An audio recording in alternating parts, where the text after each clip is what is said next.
Ah, vous êtes là, quel bonheur, qu'on est content de vous retrouver. Vous n'imaginez pas ce que vous nous avez manqué. Tout est prêt en Alsace, les villages sont magnifiques, tout est éclairé. Les villages brillent de plein de feux, les habitants ont commencé les décorations de Noël, tout est en place, mais vous nous manquez. On n'a pas pu s'y résoudre. Vous nous manquiez trop, on avait besoin de vous, parce que Noël, si on ne le partage pas, ça n'a pas vraiment de sens. Alors on a décidé de faire une petite veillée et de vous inviter chez nous pour partager avec vous ce qui nous tient particulièrement à cœur. Nous, en Alsace, pour nous, Noël, c'est hyper important et on voudrait vous faire partager un peu de ça. Alors, on va le faire avec les enfants qui sont là, Irina, avec Lila et avec Quentin, et puis aussi avec mon ami Robert. Robert, tu es bien là? Il va nous parler de son vin chaud, parce que c'est le spécialiste du vin chaud. C'est délicieux la manière dont il le prépare, et je pense qu'il va nous en révéler quelques secrets. Et puis aussi avec notre amie Charline, parce que Noël sans bredela, c'est pas envisageable. Bredela, ça veut dire petit gâteau. C'est ces gâteaux qu'on fait pour Noël et qui sont uniques en leur genre en Alsace. Ils sont aussi nombreux que bons, que beaux, et on les offre autant qu'on les mange. Mais elle vous en dira davantage tout à l'heure. Ensuite, comme à Noël, tous les enfants rentrent, on aura un enfant du pays qui nous fait le plaisir de nous retrouver. Je ne vous dis pas qui, c'est encore une surprise, mais en tout cas, je peux vous dire qu'il nous a préparé un petit cadeau qui sera bien sympathique. Et puis parce que Noël sans chant ne serait pas non plus Noël, on va terminer avec la manécanterie de Colmar qui va nous interpréter un moment un peu magique. Voilà. Alors, Noël, c'est quoi en Alsace? Vous m'avez demandé. En fait, pour moi, c'est un moment le plus important de l'année, quasiment. C'est le moment où le cœur des Alsaciens bat encore plus fort que d'habitude parce qu'ils tiennent particulièrement à toutes ces traditions et ces moments et ces symboles qui sont aussi importants pour nous pour rentrer dans la fête. Et on a envie de vous emmener avec nous pour participer avec nous à toutes ces traditions qui font de Noël en Alsace un moment vraiment unique. Alors, ça commence en général le premier week-end de l'Avent, avec les villages illuminés et préparés, avec aussi, bien sûr, la couronne de l'Avent, parce qu'il n'y a pas une famille où on ne va pas la préparer, avec 4 bougies. Ça nous permet d'entrer petit à petit dans la période qui nous prépare jusqu'à Noël, et nous faire patienter à chaque dimanche une lumière de plus. C'est une promesse de s'approcher de Noël. Et puis pour les enfants, peut-être que vous en avez eu un comme ça aussi. Moi, en tout cas, le mien, il ressemblait à ça quand j'étais petite.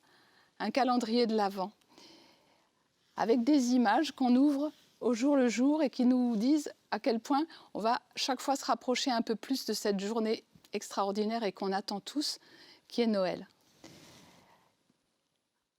Quelques jours plus tard, la Saint-Nicolas. La Saint-Nicolas, vous avez mis vos chaussures devant la porte, les enfants? Oui. Et alors, le Saint-Nicolas est passé? Oui. Ouais. Est-ce qu'il vous a amené un joli pain d'épices comme celui-ci? Oui. Et quoi encore? Un petit chocolat, des friandises? En tout cas, moi, il m'a apporté un manel. Vous savez ce que c'est les manels? Vous avez l'habitude d'en manger. Ce sont des jolis bonhommes dodus, faits de pâte briochée, qui sentent bon, on a envie de croquer. Ils sont offerts exclusivement à la Saint-Nicolas pour symboliser le petit bonhomme, parce que Manela, ça veut dire petit bonhomme. Et pourquoi petit bonhomme? Parce que Saint-Nicolas, c'est le protecteur des enfants. Et c'est lui qu'on célèbre ce jour-là. Alors avec la Saint-Nicolas, on commence aussi à s'affairer sérieusement pour faire les bredela. Et là, chaque famille a ses secrets. Chacun a ses petites recettes, on les partage, on les échange. En tout cas, c'est un moment qu'on adore parce que Noël, c'est pas seulement des images, c'est aussi des odeurs, c'est des goûts. Et dans mon enfance, Noël, c'est lié aux lumières et à ce goût de la cannelle, de la badiane, du beurre qui fond, de la chaleur des fourneaux. C'est là qu'on sent qu'on commence à rentrer dans Noël. Et puis bien sûr, on met de la musique de Noël et là, c'est parti. Et pourquoi un sapin de Noël? Parce que c'est un symbole. Le sapin de Noël, c'est le symbole du renouveau de la nature, de la permanence de la nature. Et à cette période dans l'année, on en a particulièrement besoin parce que c'est une période où on a besoin d'espoir, où on a besoin d'avoir confiance dans le renouveau de la nature. Et le sapin, c'est le symbole de cet arbre de vie. Alors, on allait le chercher le 21, à partir du 21 en tout cas. Et puis ensuite, on le dressait dans sa maison. Pour moi, c'était papa qui faisait ça. C'était le 24 décembre, on mettait le sapin en place, il arrêtait de travailler, et là, c'est avec nous qu'il décorait pendant que maman préparait à manger. Alors, il était décoré essentiellement de pommes, surtout à l'origine. D'ailleurs, c'est une petite pomme qu'on appelle un Christkindl, enfant Jésus, du nom des marchés de Noël d'ailleurs, qu'on appelle Christkindlsmark en alsacien. Les pommes, ces petites pommes, on les frottait sérieusement, comme ça, contre soi, et quand elles devenaient toutes brillantes, on les accrochait au sapin de Noël. Et puis, un hiver, il n'y a pas eu de pommes. Un printemps, pardon, il n'y a pas eu de pommes, parce qu'il avait gelé. Alors, les verriers de Meisenthal ont eu une idée. Ils ont eu l'idée de souffler des bougies, des boules, mon Dieu, de souffler des boules de Noël, à l'image de celle-ci. Meisenthal a fait les boules de Noël et continue de les faire. C'est un merveilleux art verrier qui se perpétue. C'est une tradition aussi qui se perpétue depuis lors et qui d'ailleurs est bien vivante puisqu'on crée chaque année avec des jeunes créateurs de belles boules contemporaines. Et c'est devenu une nouvelle tradition d'ailleurs parce que du coup, on attend la sortie de la nouvelle boule de Meisenthal.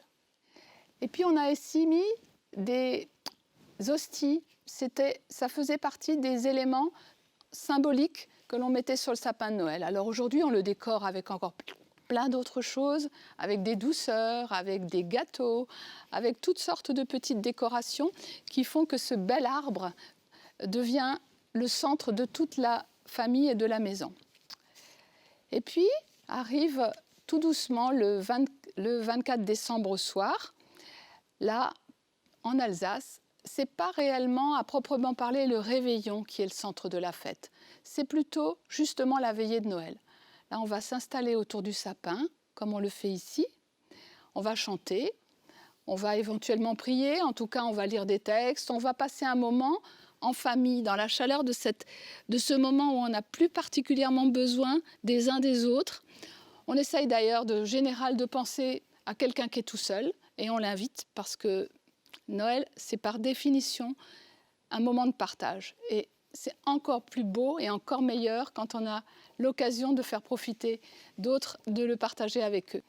C'est le moment d'ouvrir les cadeaux. Et chez nous, c'est le Christkindl qui apporte les cadeaux. Alors, c'est quoi le Christkindl ?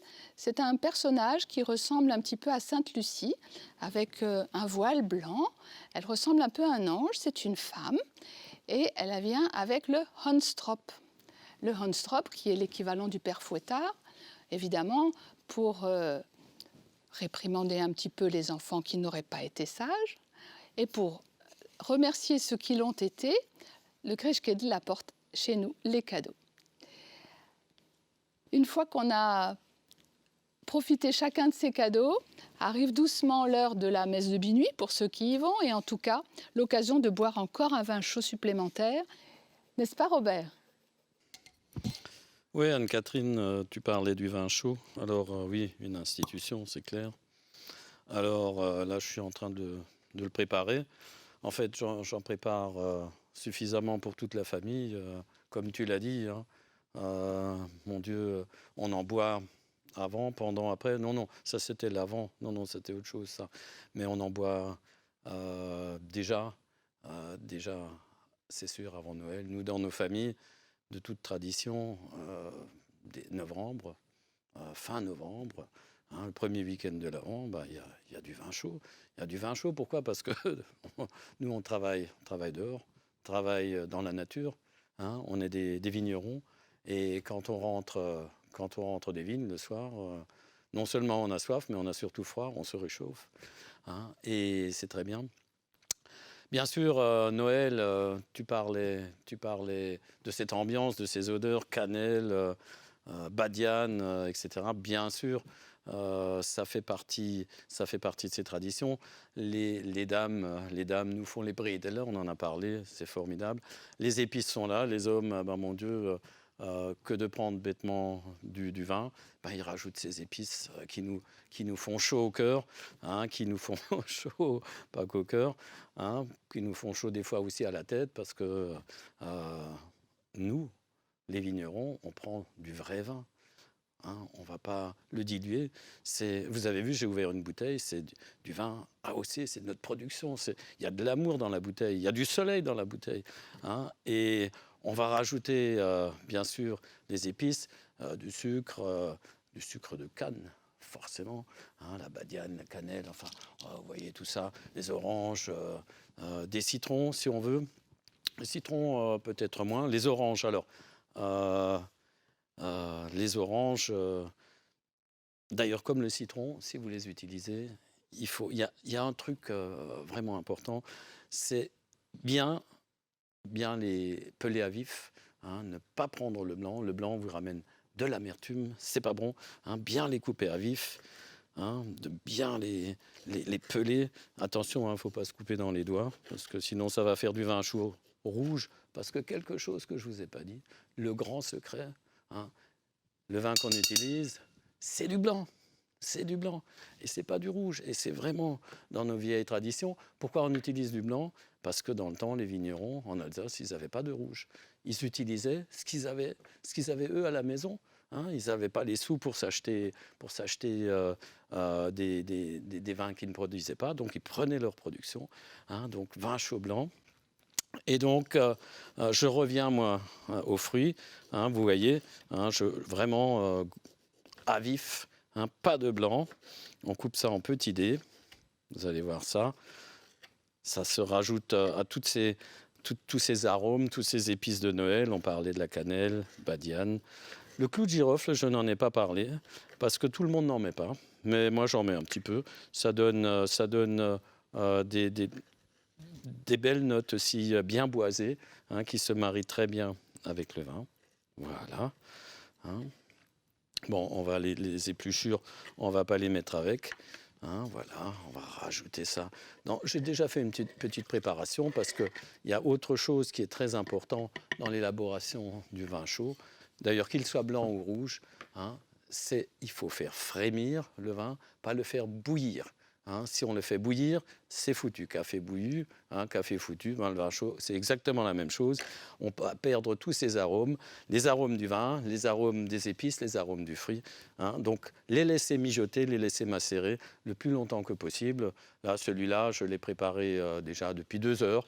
Il fume. Tout à l'heure, Anne-Catherine, il parlait d'ambiance de Noël. Quand les invités ils arrivent, quand la famille elle arrive, ils ouvrent la porte et on sent la bonne cuisine, on sent les bonnes épices et on sent surtout le vin chaud. Donc ça donne tout de suite envie de venir, de rentrer, de partager. Hein, ça fait partie de toute cette convivialité de Noël. Hein. Voilà, alors les produits, hein, j'en ai parlé, des oranges, vous savez où vous les fournir, la badiane, la cannelle, tout ça. Le vin, forcément, c'est chez moi, parce que bon, je suis vigneron, hein, ou non, je rigole, hein, ou je suis chez mes collègues vignerons. Alors, on est quand même nombreux sur la route du vin. Hein, c'est pareil pour faire une bonne cuisine, une bonne sauce, vous prenez des bons ingrédients. Hein, on peut rajouter un petit peu de vanille, je n'en ai pas parlé, parce que la vanille, c'est vraiment pour le vin chaud de luxe, hein, parce que la vanille, ça coûte très très cher. Et il ne faut pas en mettre beaucoup, sinon ça prend le dessus. Ça risque de cacher les arômes du vin. Donc, des ingrédients simples, faciles à trouver. Les ustensiles, un couteau qui coupe. Moi, je fais mon vin chaud dans une petite marmite en cuivre. Cette même marmite qui nous permet de faire les confitures. Et d'ailleurs, quand j'ai terminé mon vin chaud, quand en fait le vin chaud il est bu, quand il ne reste plus que les légumes, les fruits je m'entends, hein, et les épices, on les met à part, on laisse refroidir, on peut les faire recuire avec du sucre et faire cette fameuse confiture de Noël, qui est excellente aussi pour accompagner ces plats de fin d'année qui sont aussi de toute tradition. D'ailleurs, le vin chaud, on peut le boire froid. On peut le boire froid. Encore quelque chose qui souvent heurte les habitudes. On peut le boire froid le lendemain. On n'est pas forcément obligé de vider toute la gamelle, surtout quand on en fait des litres et des litres. On le boit froid le lendemain. Peut-être pas tout à fait au petit déjeuner, mais à l'apéro, quoi. À l'apéro, ça marche bien. Donc voilà. Alors maintenant, j'avais quand même quelque chose à dire.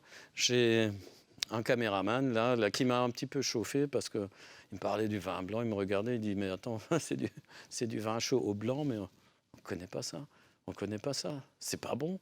Je dis quoi, c'est pas bon, c'est encore nettement meilleur que le vin rouge, c'est plus fruité, enfin, je dis j'arrête d'en parler, tu viens le déguster. Alors si tu veux, viens et tu le dégustes, il est mûr. Robert, tu me fais le plus beau cadeau de Noël de ma vie. Ah bah j'espère bien. Ah ouais, je vais enfin goûter du vin chaud blanc. Du vrai vin chaud? Avec du vin d'Alsace, donc quel type de cépage? Alors là, j'ai fait un petit assemblage. Tu le verras sur les bouteilles. C'est un assemblage de vin blanc sec qui se marie bien avec les épices, avec les fruits. Attends, mais je ne vais pas te laisser déguster seul, quand même. Franchement, on ne va pas la jouer. Ça, à votre santé, avec modération, bien sûr, mais trop ça, c'est un nectar. C'est un nectar. C'est pas un nectar de vigne. Non, je rigole. C'est un nectar. C'est bon. Je vais rester avec toi, Robert. Et déjà, on le déguste avec l'œil. Ensuite avec le nez et seulement après avec la bouche. Ouais, mais tu as été un peu rapide, toi. Oui, mais non, je l'ai senti quand même. Alors comment tu trouves? Parce que tu me charriais avant, tu me disais, attends. C'est bien meilleur. C'est beaucoup plus fruité, c'est plus fin. Et par rapport au rouge, on a beaucoup moins d'amertume. C'est extraordinaire. Délicatesse. Robert. Oui, oula. On a une surprise. Une surprise? Ouais. Claudio Capéo, tu connais? Oui, Claudio Capéo. Il est d'Alsace, il est de Mulhouse. Du sud de l'Alsace. Du sud. Et il nous fait une grande surprise. Aujourd'hui, on vient de l'apprendre.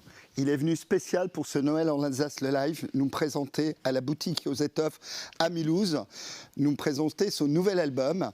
Et il va nous faire son titre NPSO AT en live avec son clavier qui va être vraiment un moment de pur bonheur, je pense, Robert. Enfin, pur bonheur, à condition qu'il ait bu un verre de vin chaud avant. Parce que pour se faire la voix, les cordes vocales, tout, il n'y a que ça de vrai. On va lui envoyer. On va, on va le déguster Claudio ensemble. Capéo, merci de ta participation et bonne chance à ton nouvel album. Bonne chance, voilà. Bonne dégustation surtout.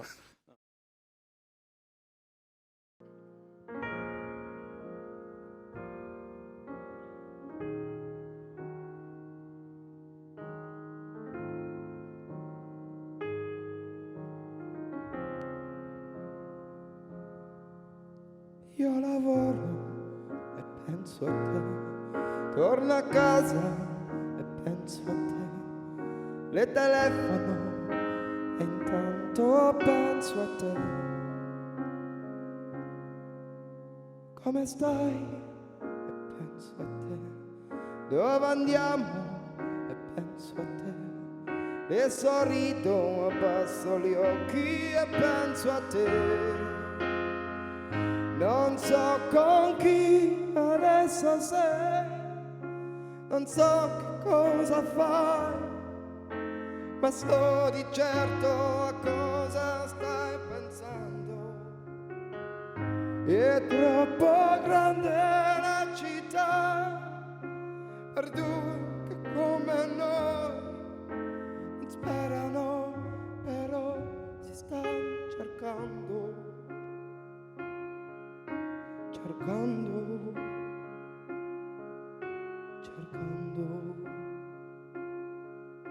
cercando.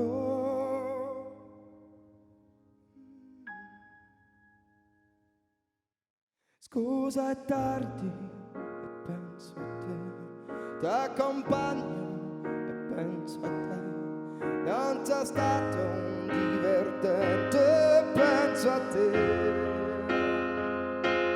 Sono al buio e penso a te, chiudo gli occhi e penso a te, io non dormo e penso a te.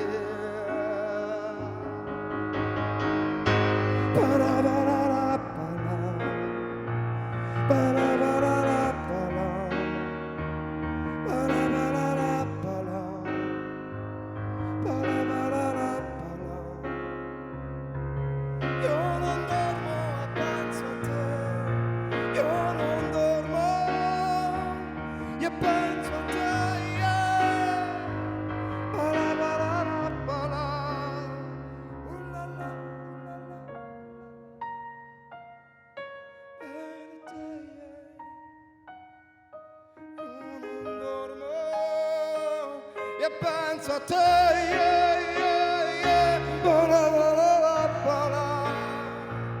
Bala, bala, bala. Io non dormo e penso a te, yeah, yeah. Io non dormo e penso a te.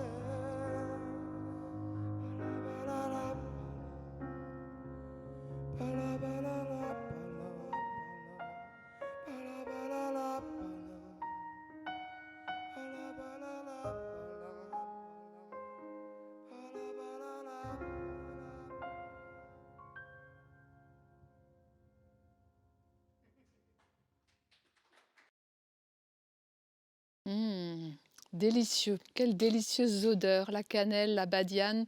Ça y est, j'y suis, c'est Noël. D'ailleurs, aussi incontournable que le vin chaud, c'est les bredel. Charline, vous nous en avez préparé. Il y a tellement de recettes. Et qu'est-ce que vous nous avez préparé aujourd'hui? Alors effectivement, nous les Alsaciens, on est très très gourmands. Et à Noël, ce qu'on aime faire, c'est les bredela. Donc bredela ou bredelé, ça dépend, c'est un petit peu la guéguerre entre le Bas-Rhin et le Haut-Rhin. Moi, je dis bredela. Alors aujourd'hui, j'ai choisi une recette super simple qu'on peut faire avec les enfants. Comme ça, on ne se prend pas la tête. Alors, il faut tout mélanger ensemble. Donc j'ai choisi déjà des ingrédients de qualité. Donc pour la farine, j'ai pris la farine du moulin marchand, Orbet. On a de la chance d'avoir un moulin dans le coin, donc on va s'en servir. Donc il faut 180 g de farine, 90 g de beurre mou pour qu'il puisse bien se mélanger avec le reste, un œuf, des poules en plein air, du sucre glace, de la poudre d'amande, de la cannelle et un demi-sachet de levure chimique alsacienne, bien sûr. Alors on mélange tout et on laisse reposer 1 heure au frigo. Alors comme on n'a pas trop le temps, moi je vous ai préparé déjà une petite pâte. Je vous donne une petite astuce pour l'étaler plus facilement. On la met entre 2 feuilles de papier sulfurisé. Comme ça, on n'en met pas partout, on n'a pas besoin de farine et on étale simplement sa pâte comme ça. C'est tout simple et c'est facile. Une fois que la pâte est étalée, on va venir avec des petits emporte-pièces et on va faire des petits bonhommes, des cœurs, des étoiles, peu importe. On s'amuse avec les enfants. On détaille le biscuit comme ceci. Et on le met au four une dizaine de minutes à 160 degrés à peu près. Il faut juste qu'il soit bien doré. Ensuite, dans les familles alsaciennes, on décore les biscuits avec du glaçage. On appelle ça du glaçage, c'est juste du sucre glace avec du blanc d'œuf. Et on va faire des petits dessins sur les biscuits, on s'amuse. Et en général, on fait le concours de celui qui a les plus jolis biscuits. Quand on va visiter quelqu'un, par exemple un ami ou une famille, on apporte toujours un petit sachet de bredala. Et c'est le concours de ceux qui ont les plus jolis bredala. Mais dis donc, Charline, vous n'avez pas oublié quelque chose dans votre recette? Parce que vos petits bredela là, ils sont bien bruns. Or, je ne vois pas d'épices. Si, il y a de la cannelle. Ah, je ne l'ai pas entendu. Mais oui, en effet. Voilà. Ah, voilà le secret. Mais d'ailleurs, les enfants, vous ne voulez pas lui donner un petit coup de main? Allons-y, c'est parti pour faire... Parce que les bredela de Noël, d'ailleurs, c'est encore meilleur quand on les fait en famille. C'est d'ailleurs comme ça que ça se passe, le dimanche en général, ce que vous voulez dessiner, dans une ambiance bien chaude, encore une fois avec de la musique de Noël en fond. Et c'est parti pour préparer les bredela de Noël. Il faut appuyer sur le sachet.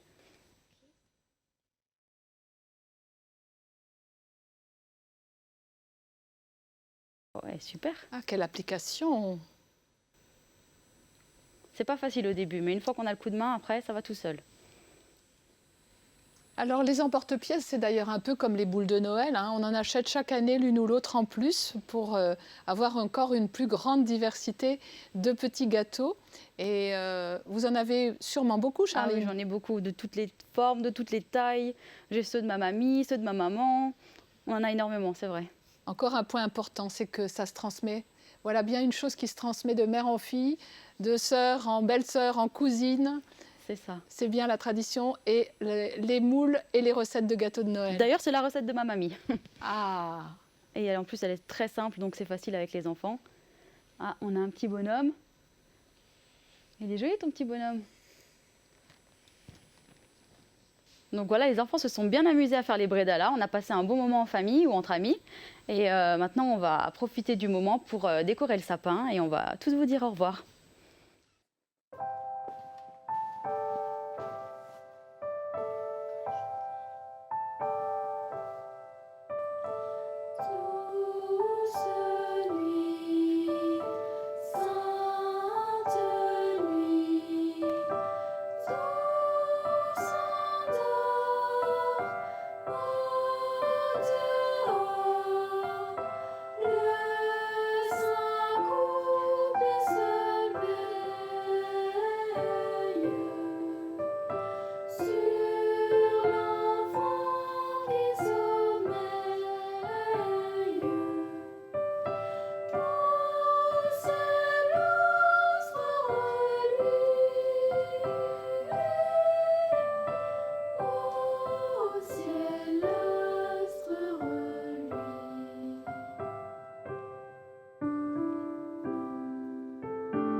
ça y est, l'émission touche à sa fin.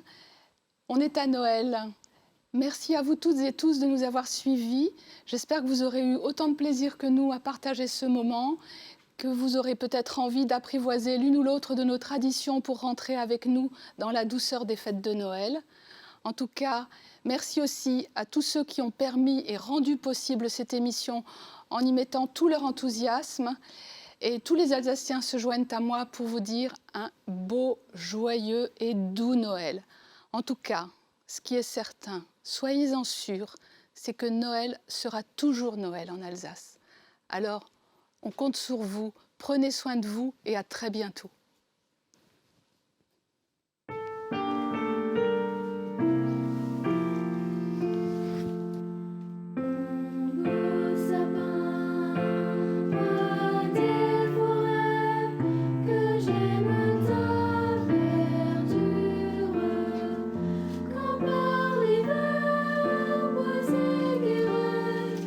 Sont dépouillés de leurs attraits.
belles fêtes de fin d'année. Prenez soin de vous. Je vous embrasse très fort. J'espère à très bientôt.